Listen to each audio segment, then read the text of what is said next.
आज हम स्टार्ट कर रहे हैं एम्ब्रियोनिक इंडक्शन का सेकंड पार्ट। इस पार्ट में सबसे पहले एम्ब्रियोनिक इंडक्शन के हिस्टोरिकल बैकग्राउंड पे नज़र घुमाते हैं। तो हैंस स्पीमैन के एक्सपेरिमेंट को याद करिए कि हैंस स्पीमैन ने और मैनगोल्ड ने किस तरह से अपने एक्सपेरिमेंट के लिए नोबेल प्राइज़ पाया था 1935 में। इन दोनों साइंटिस्ट ने हीट्रोब्लास्टिक ट्रांसप्लांट्स के एक्सपेरिमेंट परफॉर्म करे ट्राइट्यूरस की दो स्पीशीज़ के ऊपर, एक ट्राइट्यूरस क्रिस्टेटस और दूसरा ट्राइट्यूरस टेनियाटस। और इन एक्सपेरिमेंट्स के द्वारा उन्होंने प्रूव किया कि डॉर्सल लिप ऑफ ब्लास्टुला जो अर्ली गैस्ट्रुला में पाया जाता है उसमें ये कैपेसिटी रहती है या पोटेंशियल रहता है कि वो इंडक्शन करे और प्रिजम्पटिव न्यूरल एक्टोडर्म को न्यूरल ट्यूब में बदल दे। साथ ही साथ इस पोर्शन में एक्टोडर्म, मीजोडर्म और एंडोडर्म को एक कंप्लीट एम्ब्रियो के रूप में डेवलप कराने की भी क्षमता रहती है। क्योंकि डॉर्सल लिप ऑफ ब्लास्टोपोर इस प्रकार एक पूरा एम्ब्रियो दे देता है या बना देता है, उसको प्राइमरी ऑर्गेनाइजर कहा गया है। लेकिन इस पूरे सीक्वेंस में, इस पूरे एक्सपेरिमेंट में एक सीक्वेंस इस्टेब्लिश किया गया जिसके द्वारा इंडक्शन को प्रूव किया गया। और इस प्रोसेस में एक ही गैस्ट्रुला के अंदर ट्रांसप्लांट एक्सपेरिमेंट करके उस एक गैस्ट्रुला में से दो एम्ब्रियोस का डेवलपमेंट भी कराया गया। ये था एक्सपेरिमेंट जिसने प्रूव किया कि dorsal lip of blastopore actually वो पर्टिकुलर रीजन है जिसमें इंडक्टिव कैपेसिटी रहती है और इससे हम एक पूरा एम्ब्रियो डेवलप करा सकते हैं। इससे पहले कि हम थोड़ा आगे बढ़ें इस इंडक्टिव एक्सपेरिमेंटल प्रोसेस के अंदर, कुछ टर्म्स देख लेते हैं। इन टर्म्स में से हम ट्रांसप्लांट टिश्यू के नेचर के बारे में स्टडी करेंगे। ये जो ट्रांसप्लांटेशन है ये 4 प्रकार का हो सकता है। एक ऑटोप्लास्टिक, जो सबसे पहले, ये वो ट्रांसप्लांटेशन प्रक्रिया होती है जिसमें से एक एम्ब्रियो से एक पीस लेते हैं और उसको दूसरे जगह डाल देते हैं उसी एम्ब्रियो के अंदर। मतलब the transplant takes place within the same embryo. दूसरा होमोप्लास्टिक ट्रांसप्लांटेशन में एक पीस टिश्यू का लेते हैं जिसको हम एक्सप्लांट कहते हैं और उससे एक एम्ब्रियो से उसको दूसरे एम्ब्रियो में डाल देते हैं, लेकिन स्पीशीज़ सेम होनी चाहिए। तीसरी तरह के ट्रांसप्लांटेशन एक्सपेरिमेंट हीट्रोप्लास्टिक होते हैं और यहाँ पर एक एक्सप्लांट लेते हैं या एक ग्राफ्ट लेते हैं एक एम्ब्रियो से और उस ग्राफ्ट को हम दूसरे एम्ब्रियो में डाल देते हैं जो डिफरेंट स्पीशीज़ का होता है लेकिन जीनस दोनों के एक से होते हैं। और लास्ट जीनोप्लास्टिक ट्रांसप्लांटेशन, ये तो एक वियर्ड ट्रांसप्लांटेशन है जिसमें एक टिश्यू लेते हैं ट्रांसप्लांट के लिए किसी एक एम्ब्रियो से और उसको दूसरे एम्ब्रियो में डाल देते हैं जो टोटली अलग जीनस का होता है। तो इन 4 तरह के ट्रांसप्लांट एक्सपेरिमेंट के थ्रू इंडक्टिव प्रोसेस को प्रूव करने की कोशिश की गई है। अब ये जब हम ट्रांसप्लांट करते हैं तब एम्ब्रियो जिसमें से ये ट्रांसप्लांट या इसमें से ग्राफ्ट लिया जाता है इसको डोनर कहते हैं और वो एनिमल जिसके अंदर ये ट्रांसप्लांट किया जाता है उसको होस्ट कहते हैं। बहुत ज़रूरी है कि हम डोनर और होस्ट के बीच में डिफरेंस करें और ये सारे डिफरेंस जब ये ग्राफ्ट डेवलप होता है तब किस तरह से इस ग्राफ्ट की सेल्स खुद डिफ्रेंशिएट करती हैं और खुद ही चेंज हो जाती हैं और अपने आसपास की सेल्स को भी चेंज होने की प्रॉपर्टी देती हैं। ये सारा स्टडी स्टेनिंग प्रॉपर्टीज से, पिगमेंटेशन एक्सपेरिमेंट से या आर्टिफिशियल स्टेनिंग मेथड के द्वारा पता लगाया जा सकता है। अब इंडक्शन प्रोसेस जो अपन स्टडी कर रहे हैं ये 2 प्रकार का होता है, प्राइमरी इंडक्शन और सेकेंडरी इंडक्शन। सबसे पहले प्राइमरी इंडक्शन। प्राइमरी इंडक्शन का जो मेन सोर्स माना गया है ग्रे क्रिसेंट को कहा गया है और इस एक्सपेरिमेंट के द्वारा ये देखा गया है कि डॉर्सल लिप वो जगह होती है ब्लास्टोपोर की जहाँ से गैस्ट्रुलेशन प्रोसेस प्रोसीड करता है। एक्चुअली डेवलपमेंटल बायोलॉजिस्ट ने ये grey crescent material egg cortex से ले करके गैस्ट्रुलेशन की कैपेसिटी में चेंज को स्टडी करने की कोशिश की। कर्टिस के एक एक्सपेरिमेंट में उन्होंने फर्टिलाइज्ड एग का कॉर्टेक्स लिया और ये जीनोपस लेविस के अंदर से, और उन्होंने इसको क्लीवेज के बिगनिंग स्टेज की स्टडी करी। इस एक्सपेरिमेंट में ग्रे क्रिसेंट कॉर्टेक्स निकाला गया एक फर्टिलाइज्ड एग से और सेल डिवीजन स्टडी किया गया। सेल डिवीजन तो हो गया बिल्कुल अनडिस्टर्ब्ड और ग्रुप ऑफ सेल्स बन भी गई, लेकिन अंत में गैस्ट्रुलेशन प्रोसेस नहीं हो पाया। दूसरे एक्सपेरिमेंट में ग्रे क्रिसेंट कॉर्टेक्स एक अनडिवाइडेड फर्टिलाइज्ड एग से लिया गया और उसको इम्प्लांट कर दिया गया वेंट्रल पोजीशन में दूसरे एग में। तो इस तरह से एग ने जो ग्राफ्ट रिसीव करा उसके अंदर दो ग्रे क्रिसेंट ऑपोजिट साइड में पाए गए। जब ये डेवलपमेंट के लिए प्रेरित किया गया इस प्रकार का टिश्यू, तब एग ने क्लीवेज शो किया और ब्लास्टुला बनाया है। ब्लास्टुला बाद में गैस्ट्रुला बनता है और गैस्ट्रुला आगे जा कर के प्राइमरी नर्वस सिस्टम, नोटोकॉर्ड और सोमाइट्स बनाते हैं। इसी तरह दूसरे एक्सपेरिमेंट में एक 8 सेल स्टेज पे इन्होंने गैस्ट्रुला लिया और तब भी इन्होंने देखा कि इस 3 क्लीवेज स्टेज, क्योंकि 3 क्लीवेज के बाद ही 8 सेल बनती हैं, तब भी कोई इंडक्टिव इन्फ्लुएंस पाए गए। इसका मतलब ग्रे क्रिसेंट कॉर्टेक्स अपने 8 सेल स्टेज तक इंडक्टिव कैपेसिटी को रिटेन करता है और जब इस ग्राफ्ट को दूसरे स्टेजेस पे डाला जाता है तब भी ये एक एम्ब्रियो बनाने में सक्षम होता है। अगर इस स्टेज पे ग्रे क्रिसेंट एरिया को रिमूव कर दिया जाए तो गैस्ट्रुलेशन ऑटोमेटिकली बंद हो जाता है और ग्रुप ऑफ सेल्स तो बनती हैं लेकिन गैस्ट्रुला नहीं बनने पाता। ये वो पूरा डेवलपमेंटल प्रोसीजर जब स्टार्ट करते हैं, ये उसका डायग्राम है। इसमें आप देखिए एक्टोडर्म, एंडोडर्म ये स्पष्ट दिख रही हैं और पिगमेंटेशन और स्टेनिंग टेक्निक से इसको स्टडी किया गया है। Secondary induction. अब प्राइमरी इंडक्शन के बाद दूसरे प्रकार का इंडक्शन सेकेंडरी इंडक्शन कहलाता है। सेकेंडरी इंडक्शन 2 प्रकार का होता है, एक इंस्ट्रक्टिव और एक परमिसिव। इंस्ट्रक्टिव इंडक्शन में इंड्यूसिंग टिश्यूज सेल्स को नई पाथवेज इस्टेब्लिश करने की इंफॉर्मेशन देते हैं। डेवलपमेंट प्रॉपर करने के लिए ये जो इंड्यूसिंग सेल्स हैं ये नया डेवलपमेंटल पैटर्न इस्टेब्लिश करते हैं। जैसे हम स्टडी करते हैं चिक के लेग या विंग्स की मेसोडर्म से किस प्रकार सेकेंडरी इंडक्शन किया जाता है। एक एक्सपेरिमेंट के अंदर साइंटिस्ट ने चिक के लेग की या विंग्स की मेसोडर्म को ट्रांसप्लांट किया डिफरेंट एरियाज़ में, डिफरेंट रीजन में, और शो किया कि मेसोडर्म के ऊपर की एक्टोडर्म का डेवलपमेंट होस्ट के मेसोडर्म के ओरिजिन से होता है। इस एक्सपेरिमेंट में एक थाई मेसोडर्म के टुकड़े को लिया गया प्लांट के रूप में और इस ग्राफ्ट को विंग के एक्टोडर्म के नीचे लगा दिया गया।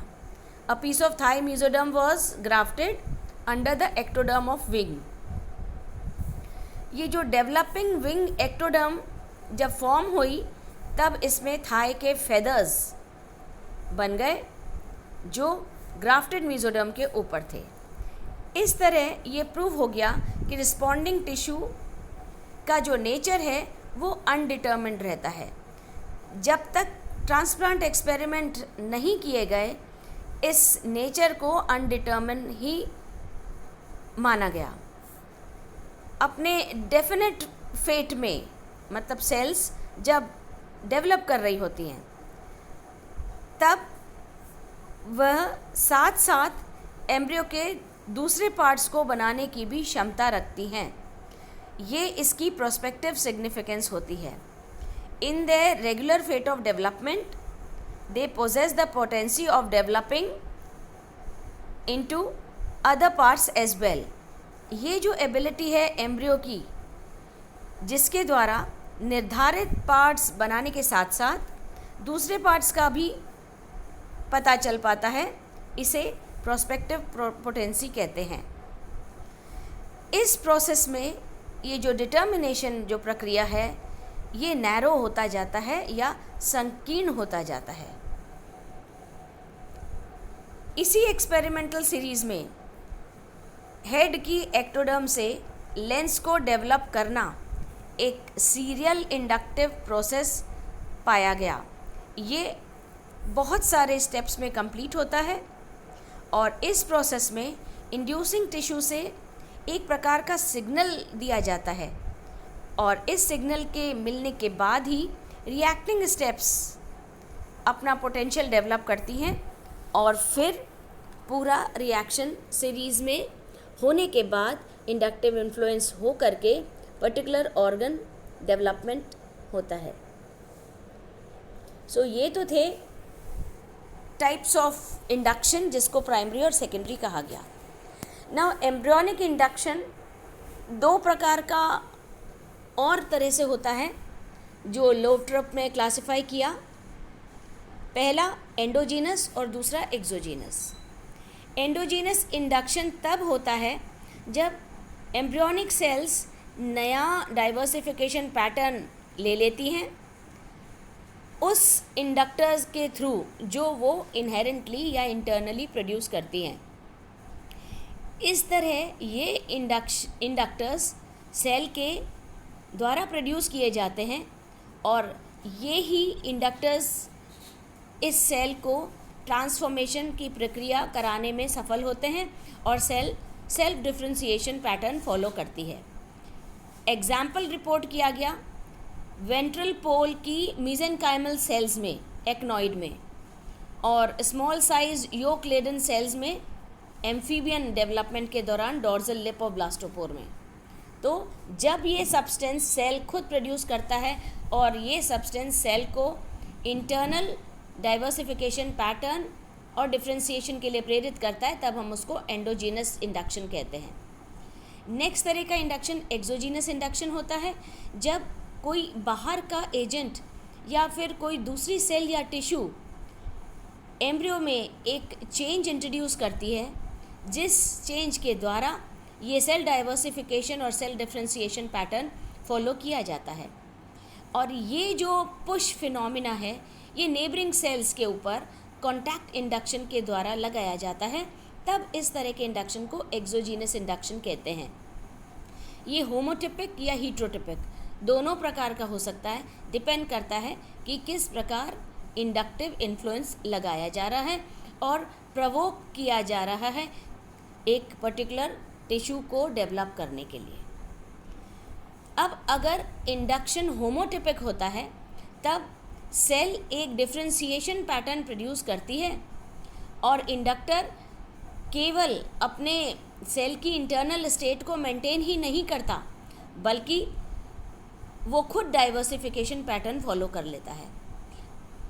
लेकिन जब हीट्रोटिपिक होता है इंडक्शन, उस दौरान एक्सोजीनस इंडक्शन के द्वारा सेल्स अपने आसपास की सेल्स को बाउंड करती हैं या प्रेरित करती हैं कि वो अपनी एक्सिस चेंज करे या अपना फॉर्मेशन पैटर्न चेंज करे, जिसके द्वारा एक सेकेंडरी इन्फ्लुएंस लग पाए।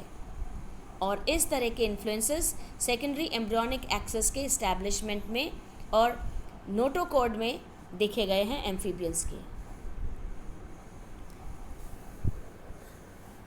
अब बात करते हैं एक्सपेरिमेंटल एविडेंस जो इंडक्शन के लिए स्पीमैन और मैनगोल्ड ने किए थे। नाउ स्पीमैन और मैनगोल्ड के जो एक्सपेरिमेंट थे, इन्होंने डॉर्सल ब्लास्टोपोरल लिप लिया अर्ली गैस्ट्रुला से और एक्सपेरिमेंट किया गया ट्राइट्यूरस क्रिस्टेटस और ट्राइट्यूरस टीनिएटस के बीच में। तो टी क्रिस्टेटस से इन्होंने ये ग्राफ्ट लिया और उसको वेंट्रल या लेटरल ब्लास्टोपोरल लिप में लगा दिया टी टीनिएटस के। ज़्यादातर ये ग्राफ्ट इन्वेजिनेट होकर के अंदर की तरफ डेवलप हो गया नोटोकॉर्ड में और सोमाइट्स डेवलप हो गए और इसने इंड्यूस कर दिया होस्ट एक्टोडर्म को कि वो न्यूरल ट्यूब बनाए और एक पतली सी स्ट्रिप बीच में टिश्यू की छोड़ी गई। जैसे जैसे होस्ट एम्ब्रियो का डेवलपमेंट हुआ, एक एडिशनल पूरा सिस्टम ऑर्गन्स का डेवलप हो गया उस ग्राफ्ट के द्वारा प्रतिक्रिया के फलस्वरूप। तो this was the graft placement area, जिसकी वजह से हेड का इंटीरियर पार्ट बन गया, ऑलमोस्ट पूरा सेकेंडरी एम्ब्रियो बन गया और एडिशनल ऑर्गन्स बन गए। बस हेड का जो कंप्लीट डेवलपमेंट है वो पूरी तरह से नहीं हो पाया, अदरवाइज पूरा एम्ब्रियो बन चुका था। So this was how transplant experiment के द्वारा इंडक्शन प्रक्रिया को प्रेरित करने के बाद या स्टिमुलेट करने से एक एम्ब्रियो के अंदर 2 एम्ब्रियोज का डेवलपमेंट पैटर्न बनाया गया। अब स्टडी करते हैं वो मैकेनिज़्म जिसके द्वारा न्यूरल इंडक्शन होता है। Neural induction means nervous system का बनना। एक्टोडर्म जो कि आर्केंटेरॉन की रूफ पे लाई करती है, उसका डेवलपमेंट न्यूरल टिश्यू में हो जाता है और ये सजेस्ट करता है कि एक्टोडर्मल सेल्स किसी प्रकार के इंटरैक्शंस के या फिर किसी प्रकार के केमिकल के सहारे ये प्रोसेस पूरा करती हैं।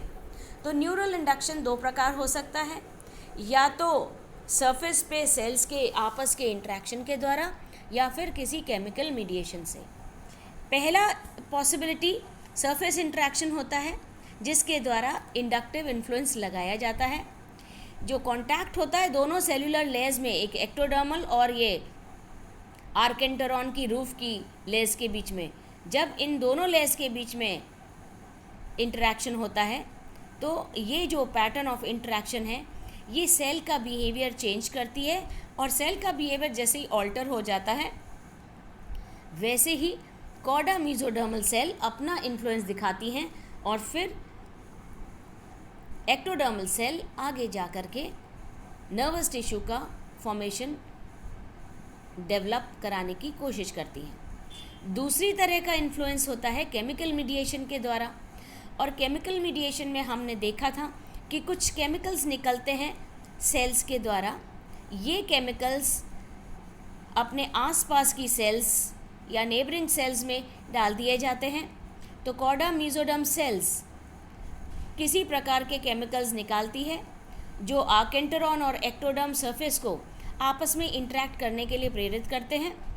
बहुत सारे एविडेंसेस हैं इस बारे में कि एक्सचेंज होता है सेल्स के बीच में और ये केमिकल्स आपस में डिफ्यूजिबल होते हैं और इतना स्ट्रॉन्ग इनका इंडक्टिव स्टिमुलस होता है कि नर्वस सिस्टम का डेवलपमेंट स्टार्ट हो जाता है।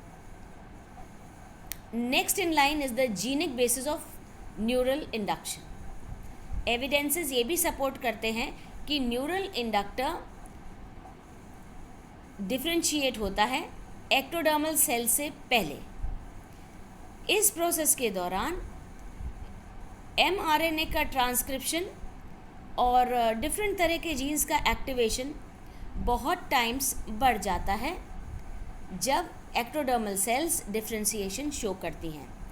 सो transcription of mRNA and the activation of different type of genes ये बहुत टाइम्स बढ़ जाता है और ये केवल मिड गैस्ट्रुलेशन स्टेज पे ये प्रोसेस होता है, नॉट एट एनी टाइम। इसीलिए टाइम इफेक्ट देखते हैं कि how time influences neural induction. Neural induction एक पर्टिकुलर टाइम पे होता है जब coda mesoderm material dorsal lip से मूव करके अंदर की तरफ और आगे की तरफ मूव करता है और वो एक्टोडर्म के सेल्स के साथ इंडक्टिव इन्फ्लुएंस दिखाता है। उसी टाइम इंडक्शन पॉसिबल हो सकता है।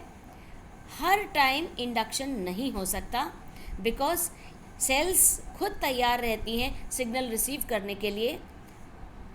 तो ये बिल्कुल टाइम बाउंड न्यूरल इंडक्शन होता है। किसी और टाइम पे अगर इंडक्शन कराने की कोशिश की जाए, means the developmental time of gastrula has to be taken into account कि नर्वस टिश्यू ठीक से डेवलप नहीं हो पाता अन्यथा। इसके अलावा दूसरी तरह के एम्ब्रियोनिक इंडक्शंस भी होते हैं। जैसे जैसे गैस्ट्रुला ग्रोथ करता है वैसे वैसे एम्ब्रियो डेवलप कर जाता है। एम्ब्रियो के अलग अलग पार्ट्स डिफ्रेंशिएट होने लग जाते हैं और अलग अलग पार्ट्स अलग अलग इंड्यूसिंग टेंडेंसीज डेवलप करते हैं और डिफरेंट स्ट्रक्चर्स जैसे आइज़, ईयर्स, लिम्स और लंग्स वगैरह बन जाते हैं। इन ऑर्गन्स को डेवलप करने की प्रॉपर्टी एक्चुअली इंडक्शन सोर्स की वजह से ही होती है और इसीलिए माना गया है कि इंडक्शन एक सीरीज़ में होता है जिसको हम primary, secondary, tertiary, quaternary induction कहते हैं। हर प्रकार का एक इंडक्शन प्रोसेस खुद अपने आप में मल्टी स्टेप प्रोसेस है। ये जो प्रोग्रेसिव डेवलपमेंट है ऑर्गन्स का, ये भी एक सिक्वेंशियल इंडक्टिव प्रोसेस होता है जहाँ पे एम्ब्रियोनिक टिश्यूज़ आपस में इंटरेक्ट करते हैं, एक दूसरे के साथ एडजेसेंट तरीके से स्टिमुलस का आदान प्रदान होता है या सिग्नल भेजे जाते हैं और स्टेप्स को कंटिन्यू किया जाता है। नाउ इस प्रोसेस के अंदर अगर हम स्टडी करते हैं आई डेवलपमेंट के,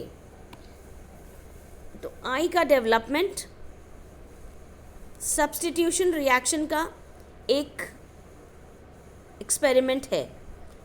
इस एक्सपेरिमेंट के अंदर कॉडा मेसोडर्म सेल्स प्राइमरी ऑर्गेनाइजर की तरह काम करती हैं।